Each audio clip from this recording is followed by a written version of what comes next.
ultimately accomplish. And so I would have, if these guys were going to go ahead and get started here today, I'd want to build a base with them and kind of build repetition from there. So if you're thinking about implementing these in a practice session, that maybe the first time it's going to be a lot of teaching, give them a chance to feel it for maybe 4 to 6 reps. The next time you come around, now we're going to do 8. The next time we're going to do 10. Next time maybe we're going to do 2 sets of 6 and kind of blend things in that way as they go ahead and throw. Okay, so the first one you guys can go ahead and work on here. You guys, let's just get 2 and 3. That's fine. It's what's called quick picks. Okay, and a quick pick is a little bit how it sounds. If you watch baseball, we're going to make picks to bases. All right, so let's get a partner with baseball on the pitching mound here for right now. Yep, one partner standing behind you right here. Okay. All right, Ben, you can go ahead and demo here for me for right now in terms of quick picks. So what I would teach here in terms of quick pick, okay, you're going to face this way. Okay, you're going to face direction this way, just like so. I want you to put ball and glove, all right, together. And Connor, what you're going to do is, all right, is you're going to be his ticket or his cue to get rid of the baseball. So all you're going to do is you're going to glove tap, which is his indication to turn and get rid of the baseball. Okay, same thing for you, Ben, and for Shay. Okay, all right. And so what this is, it's reinforcing them to be very quick with their lower half of the body and the arm to kind of replicate its ability to sync up with our feet. If we can get I think Coach was trying to hit it on the head, that if we can get to our starting position right, the arm will get to where it needs to, and the result will eventually in time turn out where you want it to be for throwing strikes and hitting spots. And so that's part of some of this drill work here, is getting some of that as we get going. So a quick pick concept, where do they want to throw? Okay, all right, when we throw here, especially since we're short distance, all right, is we want them to visually think about where their target is going to be as they hit the wall and use that as feedback. Yes, we have nothing on the wall for them to, an X or those kind of things, or a pad. That would be great if we had them in practice. All right, we're hoping that they're hitting this wall somewhere close to shoulder head height. Naturally, the ball is going to travel down anyways as it works against gravity. All right, that's going to be part of our plan here as we go. Okay, so if we are hitting really low or too high, that probably is telling us that our arm action is either too late or too early in syncing up with our feet. Okay, all right, this is also taking away that really long, loopy, long arm action that we can get into to throw. I would tell you to watch shortstops at the major league level or catchers at the major league level. Their arm actions are probably some of the best that are in baseball. If you just watch the way they get rid of the ball, the glove, it's because of their feet and because the arm is being synced up in the correct location. So, gentlemen, why don't you just make a couple of throws here, Shane and Ben. Okay? Okay? Good job. Okay? I would tell them early on, the first couple is to work for feel, so they get their footwork down. All right, so just say, hey, feel this out. I want you to try this out. And then once you do think they got it down, and say, hey, okay, let's put a little more intent. This was 80% of your top end. Now let's go 90. What does 90 feel like? All right, and then what does 100 feel like as they go? Go ahead. One more.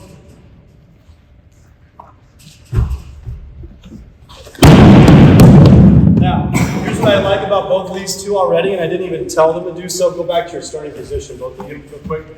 Okay? Right before he went ahead and tapped your glove. Okay? Show me what your starting position was looking like. Like, Shay was already doing it right away. I was watching Ben do it already right away. Like, they're already hinging before I told them. Like, you go back to the warm-up, go back to some early things. If you just put that in practice, now you're stealing reps. And we don't have to tell them that anymore. Now they're going ahead and working on other things. All right, and it helps them up the chain of command. When you think about getting to a junior high and high school level, now we're not talking about those things anymore. Now we're talking about bigger details of baseball and helping them understand how to move correctly. Okay. Next one's what's called a jump back. Somebody different want to step in, right? And do a jump back. Okay. So with the jump back position, all right, we're just going to start a little bit in front of the mound, and it's very similar to what I would call like hot feet. What we were doing earlier, all right? They're going to start with their feet underneath their shoulders, ball and glove together. They're going to go on their own timing, so they need a partner to tell them go. And it's just like it sounds, so it's going to be a small jump back with their back foot, all right? Forcing them to really hinge and get into their back hip, all right? And hopefully they're just being really athletic and working, trying to get rid of the baseball going forward. So it's forcing mechanical cues for them without you having to tell them to get to certain spots. So to me, it takes the coaching out of the way, and it puts them as the coach in the driver's seat and making them feel that out for themselves. Because every single one of these guys looks entirely different. We're just trying to get them to be athletic and do it the way that best feels to them and force some things to happen to them that'll happen in their brain without us having to verbally cue it to them all the time. So go ahead and try it out a couple of times, guys, all on your own. Yep. Okay. Just want to be dynamic, be athletic, pick that spot out on the target, look at baseball, okay?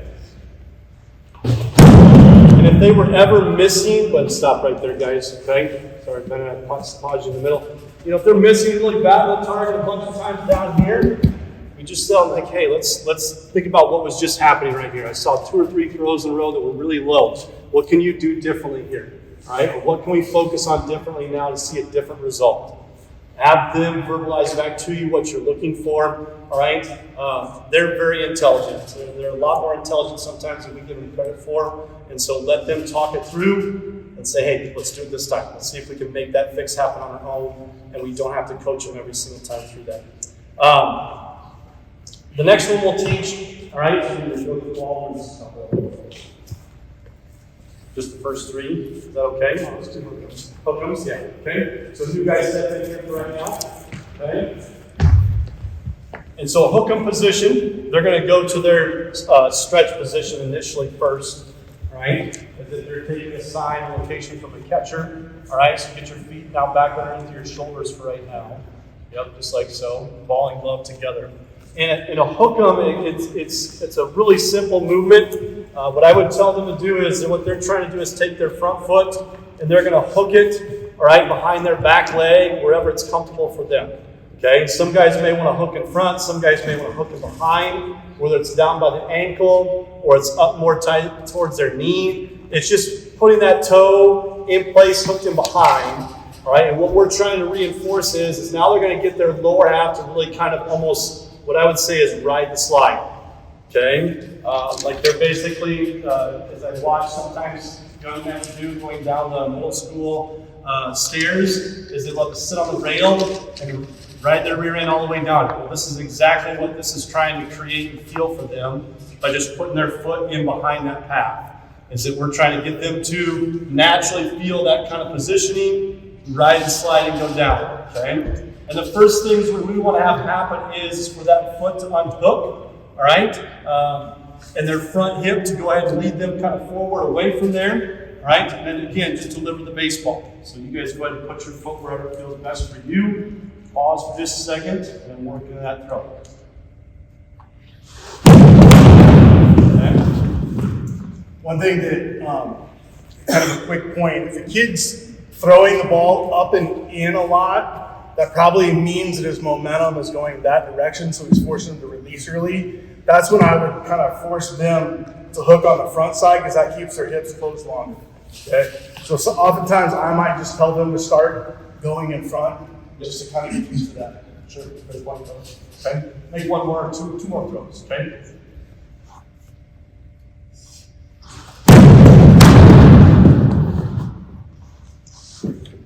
One more. Okay? Good job.